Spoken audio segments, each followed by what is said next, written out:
About 50 years ago, an astronaut returning from the moon experienced things that he couldn't find a scientific explanation for. So, with some colleagues, he launched a new science focused on the mind and how it works in the body and across space and time. It's the field of Noetics, where the tools of modern science are used to help us understand how what we think and feel affects us and the world around us. Now, this is Dr. Ruth Miller's Noetic Moments from the studios of KXCR Community Radio in Florence, Oregon.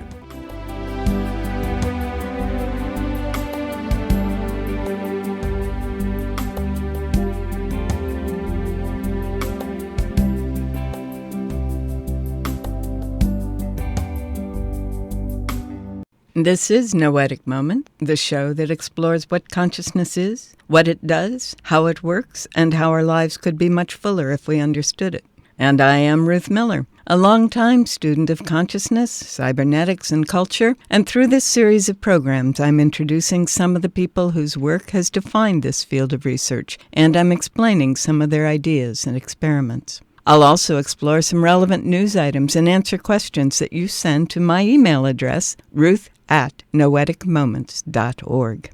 Now, over the course of these programs, we've learned a lot. We've learned that although medical world defines consciousness as what we're aware of now in this moment, most of what goes on in the mind is not in our conscious awareness at all, but goes on in unconscious processes, which means we have to modify our idea of what consciousness is. From Jung and Freud and other early researchers, we learned that our minds can be thought of as having three aspects. What we are aware of, usually called the conscious mind. What we aren't aware of that keeps our bodies going and includes our fears and beliefs about threats and dangers, which we're calling the subconscious mind. And what we aren't aware of that connects us with our highest ideals and guides us in our actions. We're calling that the superconscious mind. We then learned that we can change our state of consciousness and shift what aspects of mind we are aware of, and, in the process, what we're capable of. From neuroscientists, we learned that the brain modifies whatever it receives from both the senses and the mind to fit past patterns of experience, following Begg's principle that neurons that fire together wire together and form a default network in the brain. This means that we see and hear and feel what we expect to or believe we will experience. We also learned that while it's possible to say where in the brain various processes are active, no one has yet been able to pinpoint how ideas and thoughts are formed. We then saw that many responses in our body happen faster than nerve impulses or chemicals can travel, and they often happen before we're aware of it. Some experiments have demonstrated that a person's mind continues to perceive and process for as much as several hours, even when the brain and heart are flatlined and the person has been declared dead. As a result of all these experiments and reports, many scientists have come to accept that what we call mind is not the product of the electrochemical activity of the brain, but is in fact the activity of a field that surrounds and permeates the whole body. This field that we call mind appears to be at least partly electromagnetic because it's possible to measure the electromagnetic activity for several inches and even several feet around the body. And some researchers, as well as teachers of ancient traditions who we call shamans and yogis, say that it looks like a glowing egg shape extending from below our knees to a few inches above our heads. Mind, then, is a field, a pattern of energy that exists regardless of whether the body is functioning, permeates and develops with the body and brain as it is fed information by the senses through the brain. The brain, then, is best understood as a receiver-transmitter. It receives messages from the mind and transmits them to the body, and receives messages from the senses and transmits them to the body, and through the body, the mind. Now, every field is a unique pattern of vibration, and that's different from every other field. And some experiments have demonstrated that minds can vibrate along similar patterns. They resonate with each other. Their bodies and some of their pets have been observed to change when someone they're connected with or resonate with turns attention their way, even though they can't be seen or heard. We've learned that mind affects energy and matter in a variety of other ways as well. For example, the famous double-slit experiments in quantum physics, where the subatomic building blocks of the universe show up as matter or energy, depending on whether a mind is present to observe them. Then, for decades, individual computer operators have changed the patterns of numbers in what should be random grids on their computer screens or printouts, a fact which has grown into the Global Consciousness Project, in which the collective human mind can change the readouts from random number generators on a network computers all over the world. Because of the nature of fields and because of things like the Global Consciousness Project, a growing number of scientists are seeing our individual mind as part of a larger field, what Jung called collective consciousness. Teilhard de Chardin called it a noosphere. Others call it a global brain. And more scientists are equating mind with the quantum or zero-point field, out of which all matter and energy arise. Some calling it the Akashic field, using a Sanskrit term that means the essence of everything that exists in the material world. We've also heard from researchers who are using the equations of quantum mechanics, relativity, and computer learning algorithms to describe the role of consciousness in the formation of matter. With these understandings, we explored some popular ideas about consciousness, including the law of attraction, how the world around us mirrors what our consciousness is focusing on. How do we can access information in the quantum or Akashic field through insight, intuition, and channeling? How dreams affect the body and consciousness? How music affects the brain and body and our connections with other fields of mind? The role of our state of consciousness in the healing process. How the belief in a treatment can help a patient experience healing in the placebo effect. And how we can enhance or slow down healing through our thoughts, emotions, and visualizations. How remote viewing and telekinesis work. How we can get into a state of flow in which the mind and the brain are in sync and maximize our effectiveness. And how the two hemispheres of our brain are involved in the information we receive from our world and from within our mind. You can catch up on our past shows on our website, www.noeticmoments.org, where you'll also find links to the clips, books, and authors that I mentioned. Well, a couple weeks ago, we did look at some of the material from the Monroe Institute on how we can synchronize the hemispheres of our brains so that we can intentionally shift our experience, both in our bodies and in our environments. This week, I thought we'd look at one of their tested methods.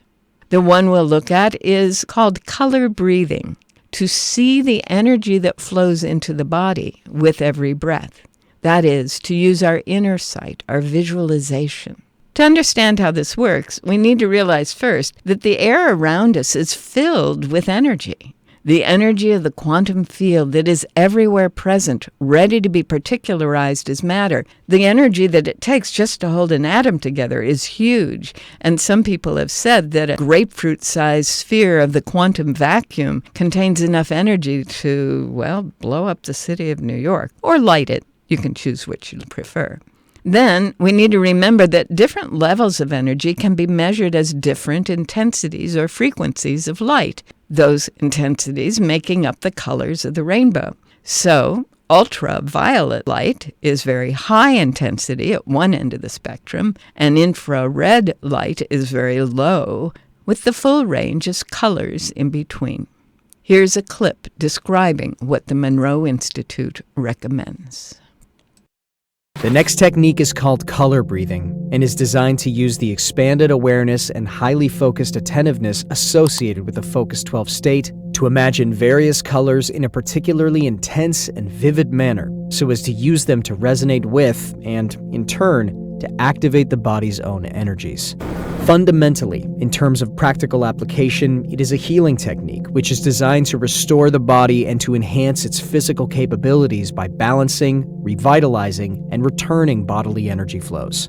It is predicated on the principle that the body's electromagnetic field is capable of altering its resonance pattern so as to entrain energy from the Earth's electrostatic field for its own use. The various colors envisaged in the imagination as part of the technique cue the mind as to which frequencies and what specific amplitudes are desired in connection with this entrainment and the subsequent alterations in bodily energy flow patterns. That color has the capacity to affect the human mind is well known, and the effectuality of color in certain kinds of healing is a demonstrable fact. For example, the application of intense blue light to an area of physical tumescence leads to a relatively rapid and easily observable reduction in the swelling while red, and to a lesser extent, yellow has quite the opposite effect. However, in the hemisync application of the technique, external light sources are not involved. Rather, the mind is the sole agent of healing and revitalization. So he mentioned that blue helps to heal something. Blue light, when it is focused on something, calms it. But if we were to look at these colors and think about how they might affect us, we can go across the rainbow, and we're going to start with red. Red is the color of energy and vitality. It increases your strength. It increases the strength of whatever it's focused on. So if you're using red, it's to help you increase your vitality and maybe even your sexuality. Magenta, moving toward the blue shades, is a color of release. It's a bright red, pink, purple. You want to use magenta when you need to let go of negative thoughts or ideas. It can help facilitate whatever change you're going through and bring out the spiritual energies. The amethyst stone tends to be more like magenta than violet. And violet, the next color, is the color of self-dignity and respect. Use violet if you lack self-esteem. It's also useful when you've been putting yourself down or you're starting to feel like you can't achieve your goals. Again, you can use amethyst stones to help you think in those terms.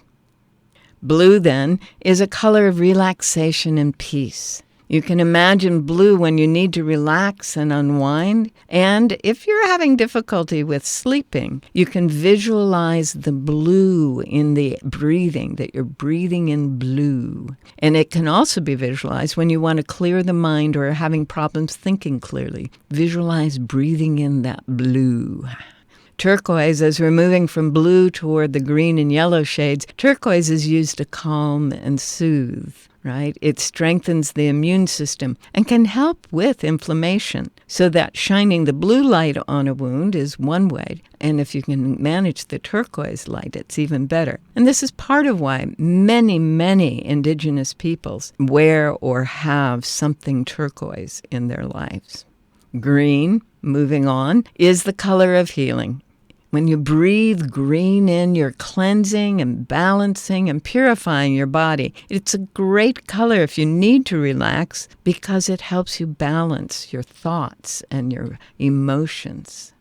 Moving further on the rainbow, we go into yellow, and it's the color for concentrating and studying. It stimulates the intellect and increases your ability to be objective. It increases detachment and helps if you're feeling oversensitive or controlled by other people, or when you find it difficult to let go of something. So when you breathe in that yellow, the sun yellow, the daisy yellow, you are actually enhancing your ability to function from that left frontal cortex we've talked about. It also, however, if you are surrounded by yellow all the time, will tend to make it harder for you to access the right rear cortex, which is where the balancing and harmony tends to be felt from. So don't surround yourself with yellow, except for the time you want to be concentrating and objective. Moving toward the red from the yellow is orange. Orange is the color of fun, happiness, and joy. This is part of why so much of child toys and equipment has orange in it. You want to use orange to lift you whenever you're feeling either lifeless or depressed, because it is a lifting. And then the next color will be the red again. We can use these color techniques not only to help us shift, but to help us diagnose our current situation, to assess where we're at.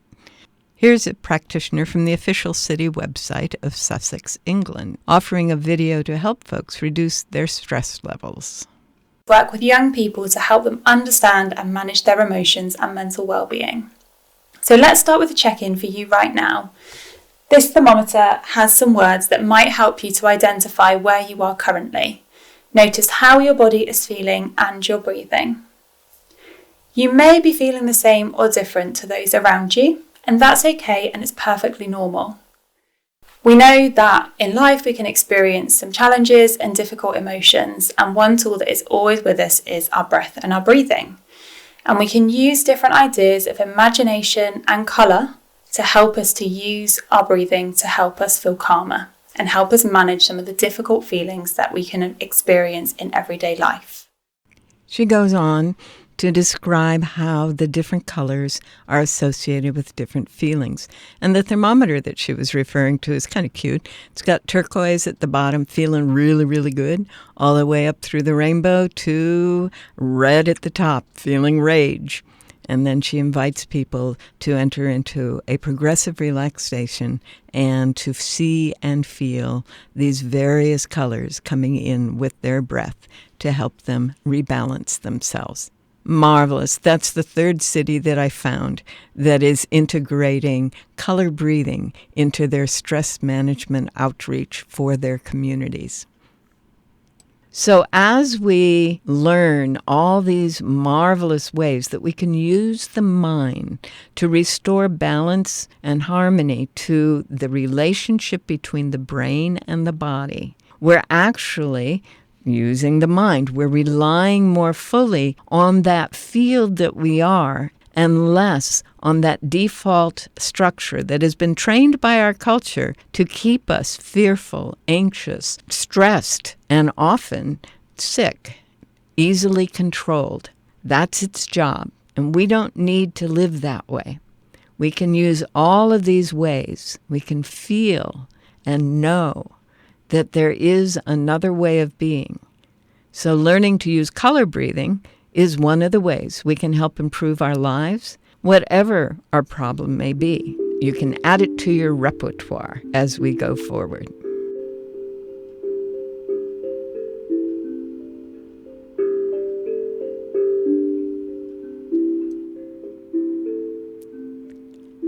Well, if you just tuned in, you are listening to Noetic Moments, the show that explores what consciousness is, what it does, and how our lives could be better if we understood it more fully. I'm Ruth Miller, and that sound tells me we need to look at a book and what's going on in the world today, or what you, the listeners, are curious about. If you're looking for a book to help explain what we're talking about, a book came out in 1977 called Health, Youth, and Beauty Through Color Breathing. It was a paperback published by Berkeley Medallion. It was republished by Celestial Lights in 1995. The authors are Linda Clark, who has written a number of books in the 70s on nutrition and well-being, and Yvonne Martine. It's a short book. It's only 95 pages, and it does explain the idea, why it works, what it can do.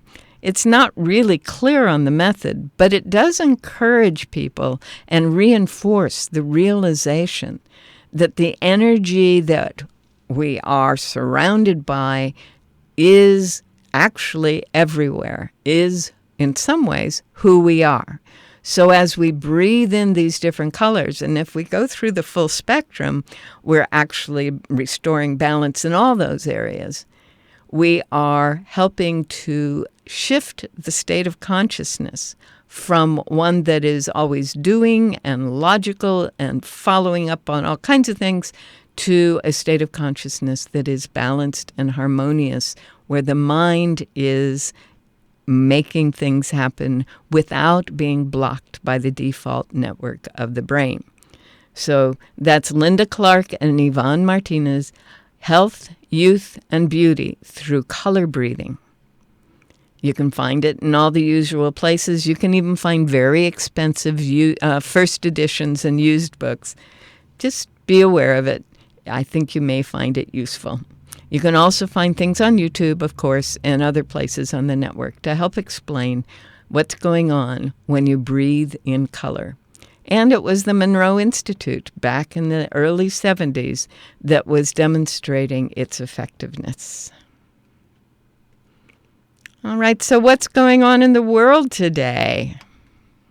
Well, a few weeks back, you may recall that I talked about how they're discovering that a thought moves across the brain in waves. So the decision to, say, move the right hand or the left foot or whatever is clear in a pattern of waves across the structure of the brain. Well, it's turning out that other people are finding similar things. A professor from the Turner Institute at Monash University in the School of Psychological Sciences is working with computer models using MRIs to study the natural patterns of vibration across the system, across the brain.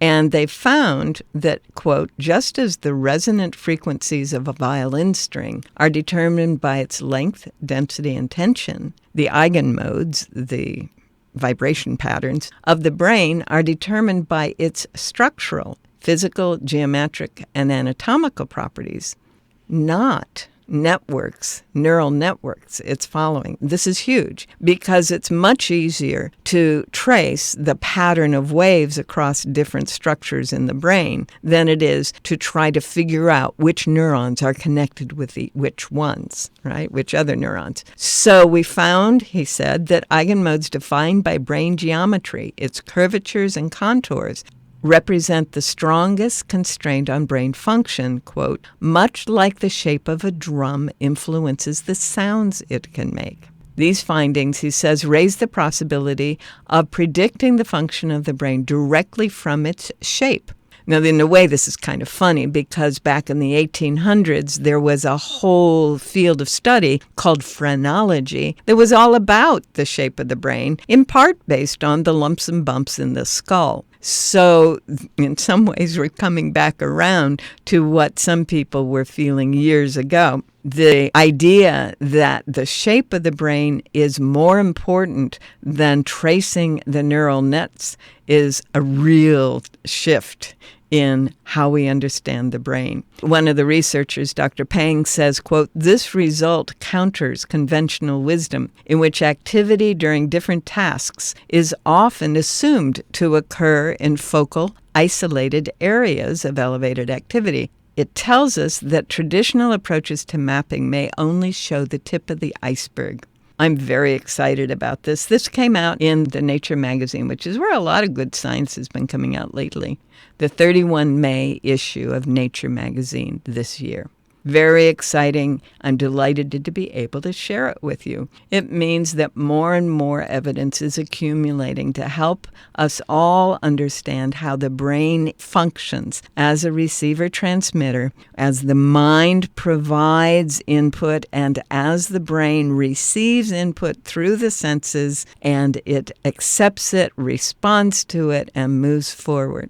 And as we can shift and change that default network by doing things like the color breathing we were talking about today, we can begin to have more fully the experience that our infinite field of mind is offering us all the time. Well, that's it for today's show. We are out of time for today, but remember, you can continue the exploration on our website, www.noeticmoments.org, where there's a list of titles and resources that we refer to associated with each program by date on this show, and where you can send me your moments, where you can send me your comments and questions, which I'll do my best to get answered the next time we're on the air. For now, thanks for joining me here on Noetic Moments, recorded in the studios of KXCR Community Radio in Florence, Oregon. And have a wonderful week.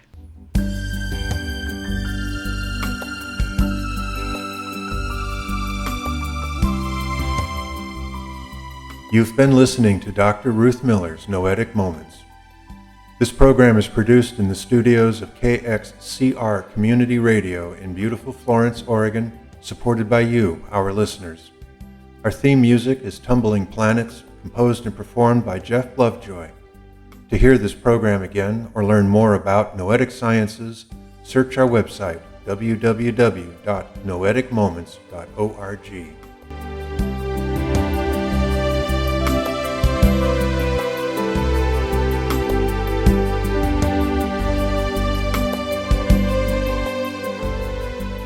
Hi there, this is Ruth Miller again, and I'm here to tell you that we are recording this in volunteer-staffed KXCR community radio, not only staffed by volunteers, but paid for by donations and all those good things that help keep community radio alive. So if you're listening to this on KXCR or on KXCR.net, consider the possibility of helping to support with your time, your talent, or your treasure this beautiful contribution to our community of Florence, but also to the larger community of people who like community radio and the possibilities that are part of being local, independent, volunteer-run, and all those good things that the world is coming to. Yes. Thanks.